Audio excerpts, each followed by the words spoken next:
welcome to a new video. I'm the Autistic Artist and today we are going to talk about assistance dogs.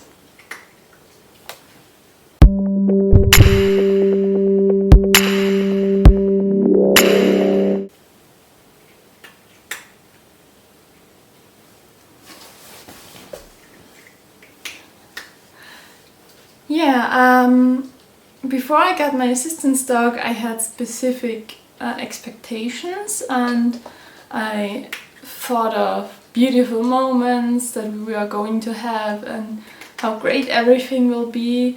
And don't get me wrong, it's great, but there are some things I wish I knew before, not because I wouldn't have gotten her, but because I would have been more prepared.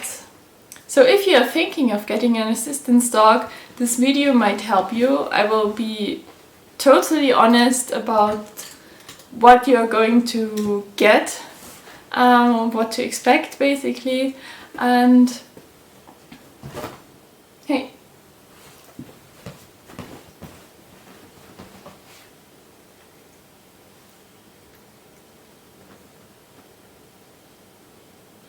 So let's start. First, let's talk about the first few weeks, the first days specifically, and then the weeks. When you get your assistance dog, I think even the trainers sometimes expect you to be so happy and everything's great, and that's the first beautiful phase.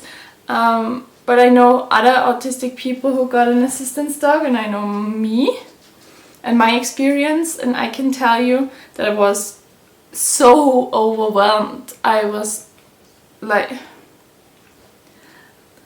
oh my god, I have this animal in my house, this assistance dog that I need to care for. I have so many new responsibilities, and I felt like I couldn't breathe, because now you have the dog that's always with you.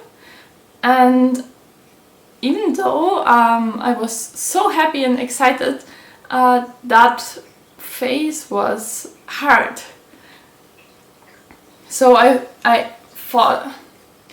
felt like a really bad person, because I was thinking about giving up even, and I was excited and I was wishing for this dog for so long, so it was hard to cope with that feeling. And I want to tell everyone who experiences this that is so normal.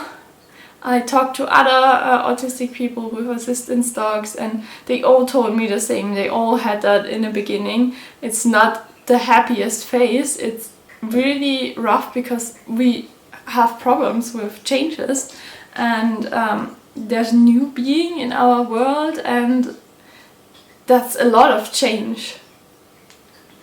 So keep that in mind.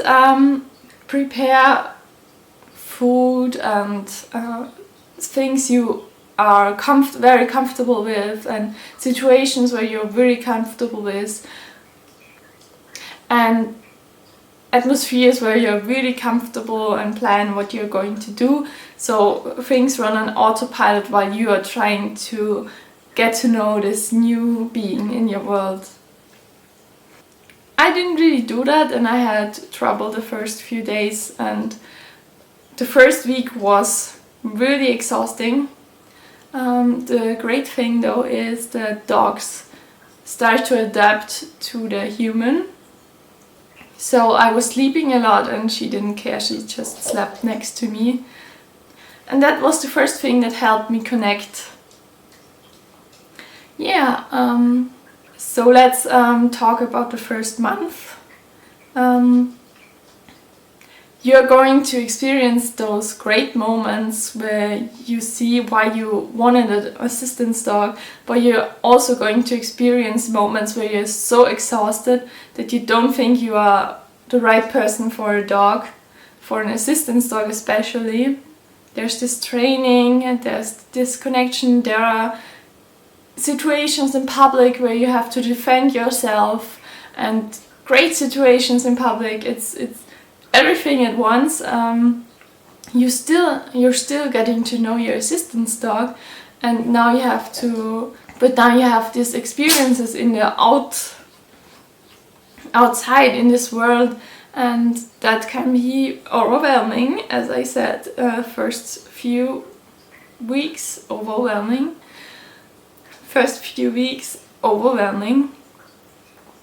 but you're starting to get those positive moments, and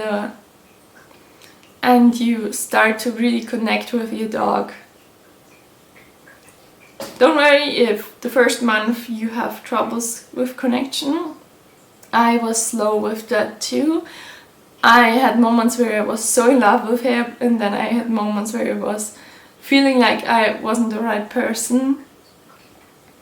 And I remember I was bullet journaling, and I painted the side with a dog, and then I wrote down there, it's okay to have doggo fears, because I was always scared if I'm going to make it and if this is going to work, and I called those doggo fears, and started to accept that those are there, and then there are those beautiful moments, and that really helps me to think of it like that.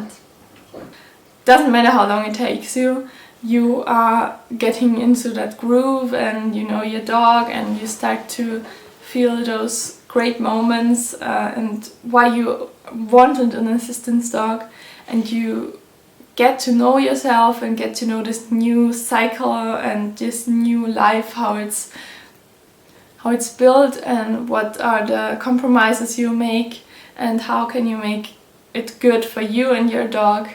But you're also going to experience negative things still in that time, and I want to talk about the time where you're in a groove, but you still experience that change and negative things that are there. It's not like you don't like your dog or something like that. I don't want to phrase it like that. It's just things that are different because you have a new responsibility. And I think if you hear them before you get your dog, you can adapt, and you know what you're getting yourself into. And I think that would have made it a little easier for me. So the first thing is your dog needs to pee.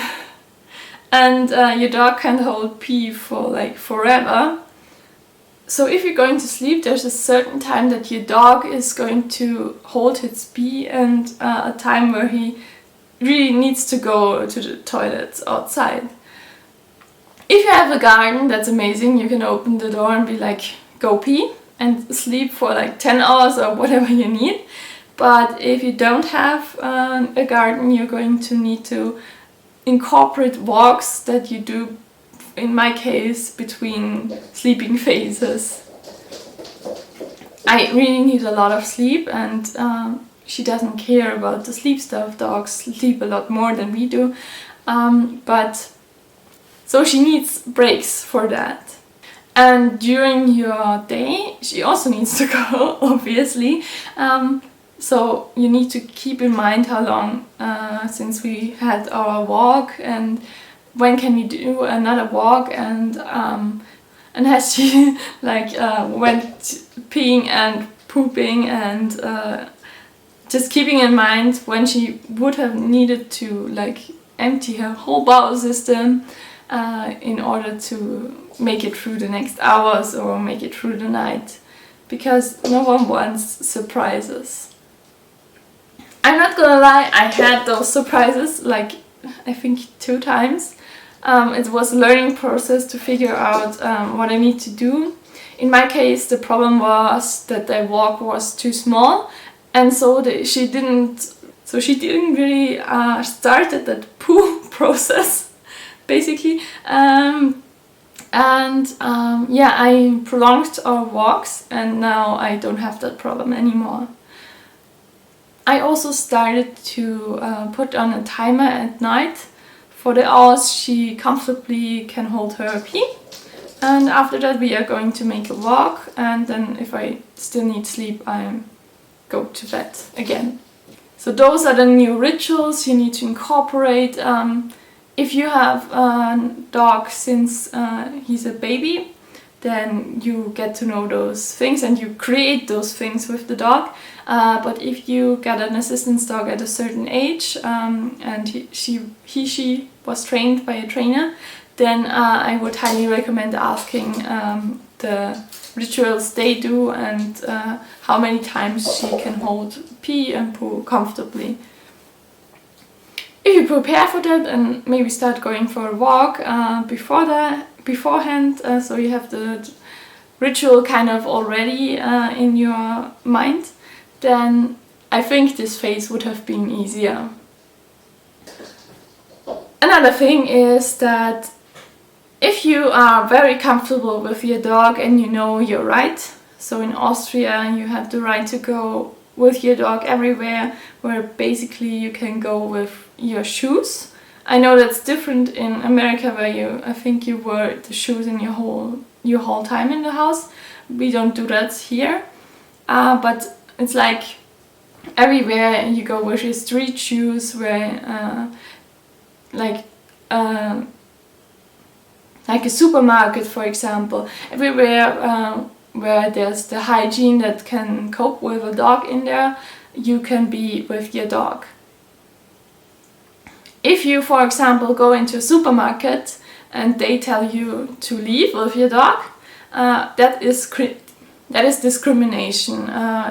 You can actually sue them for that. I learned to not tell them that.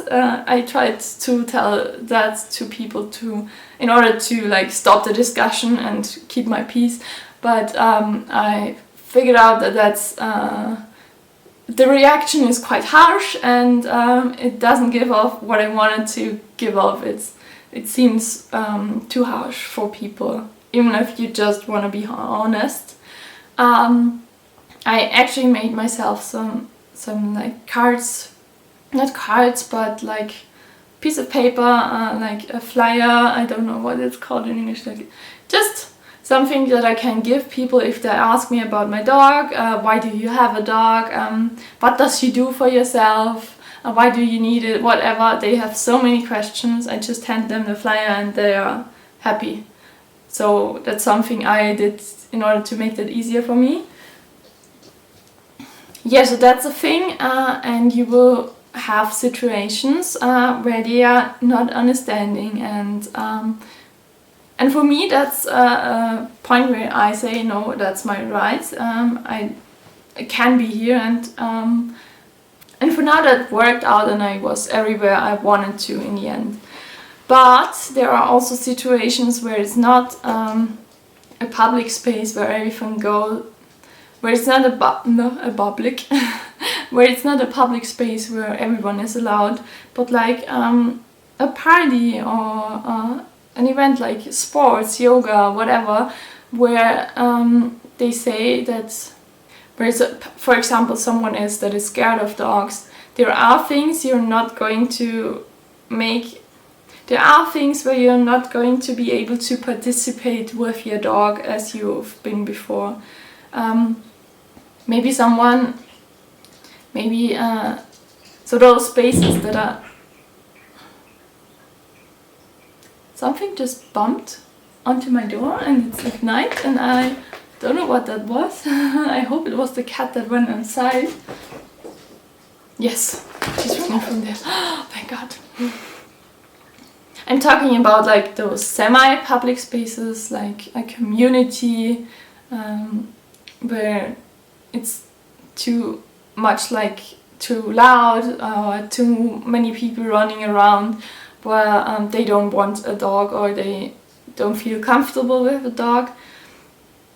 Those are those situations where you either find someone who's gonna watch your dog for that time, or you just can't participate anymore. You can find other places, you still can do a lot of things, but there will be those things. I have a few situations where I need to say I'm coming with the dog, and then they will ask everyone who's participating if that's okay, and if that's okay I can come, and if not then I can't come this time. And I do have my parents, my mom, who is going to look out, like my mother, who can take care of my dog for certain occasions, but I can't be like take care of my dog every other day, like it's for special occasions. So that's something you need to get used to. And that brings me to another thing. An assistance dog is a dog that is really focused on you and that spends their whole time with you. So it's not that easy to keep her home alone or to keep her with other people. I had a moment where my parents weren't there and I needed to go to work. And I couldn't take her with me because I was working in a hospital and a place where they didn't allow her. And there are certain places in a hospital where they don't allow dogs because of the hygiene problems. And it's really debatable if they will allow it or not, and that's like a gray area, I think. I have a hospital, that's where I study too, where I can go with the dog, but just not in operation rooms, intensive care units, stuff like that. But in this hospital I wasn't able to. So I brought her to a friend. She has seen the friend before, but it wasn't easy. She was basically unhappy the whole time, so I took a day off because it was 2 days, so I didn't have to keep her with a friend for the second day. Those are things you have to work out, but when I talk to my trainer, she reminds me that she's with me all the time and it's not that easy to give her to people she doesn't know. But my trainer can. That's just something you need to know. So you have that dog very close for most of the time. Those are things I wasn't sure how they will be because I had cats only, and cats can play with themselves and don't care half of the time, but a dog wants to be with you, wants to keep contact, and is close to me all the time, which is great, but sometimes when you're overwhelmed it can be exhausting. Still, there will be always those moments where you're like, oh my god, why do I have a dog? I had an experience with my trainer where she told me, like, when it's raining outside and she needs to go to a walk, where she's like, oh my god, I don't want to go. I understand that completely, and I have those moments, and I think it's real. It doesn't seem real if someone tells you they are always happy that they have a dog. I think it's like that with every animal you have, or with every situation you have. Sometimes it's just too much. Sometimes you just don't want to do something. And I think it's important to prepare for that feeling, because it was very hard for me. And I felt like a failure sometimes. And I felt like everyone else doesn't have those problems. But now, if you don't have them, amazing. But I think it's part of my process and part of me to have those moments. And it's not destroying anything for me. It's just a moment where things aren't that easy. Those are the brutally honest feelings, the negative parts that I wanted to mention. But I also wanted to mention some amazing parts. I was in a train with my mom and my assistant's dog because she takes her with her when I have to go to the hospital to work, and then I can, like, we basically travel as close as we can. And when I'm done with work, I come to my mother's work and take her with me again. That's the process we worked out. That's how I can manage things, how I am able to do it while working in a hospital. And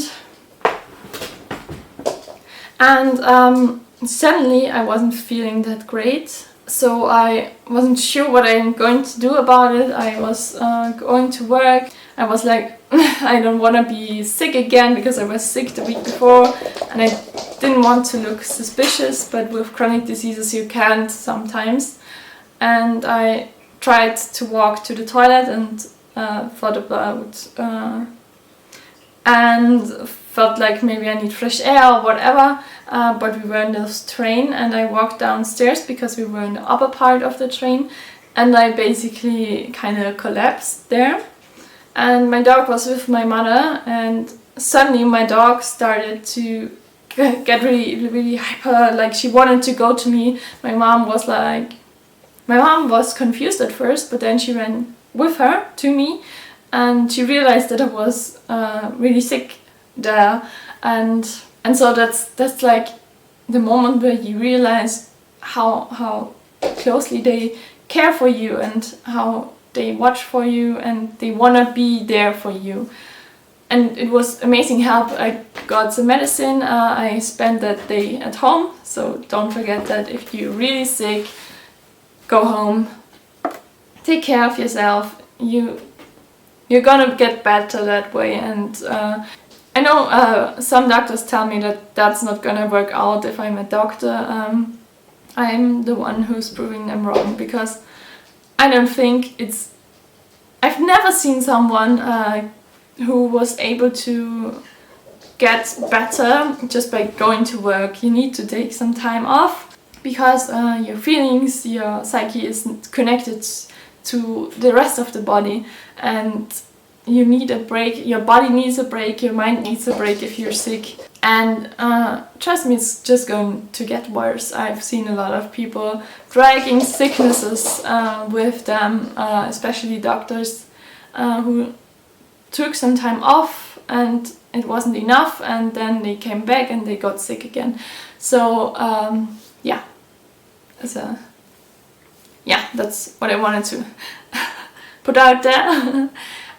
Yeah, I have moments where I feel really exhausted, and she kind of sits in front of me in this position of like, I'm gonna tell you if something happens, don't worry mom, which is so sweet. I know that she's there for me, and it's a special connection, and people notice that special connection, and I'm always really happy if they point out how amazing we are together. So there are those moments daily, I would say, where I'm thinking about that and where I'm really happy I have her. And yeah, an assistance dog is a great tool, it's amazing, but it's also work, a lot of work. I'm sure you're thinking about that for a long time before you decide, and I hope this video helps you. And if you're expecting a dog, don't worry, there are hard moments, but it will get better, and you will have those amazing situations where she really helps you. Yeah, that was it for that video. I hope I helped you. I hope you had an amazing time, and we will see each other in the next one. Bye!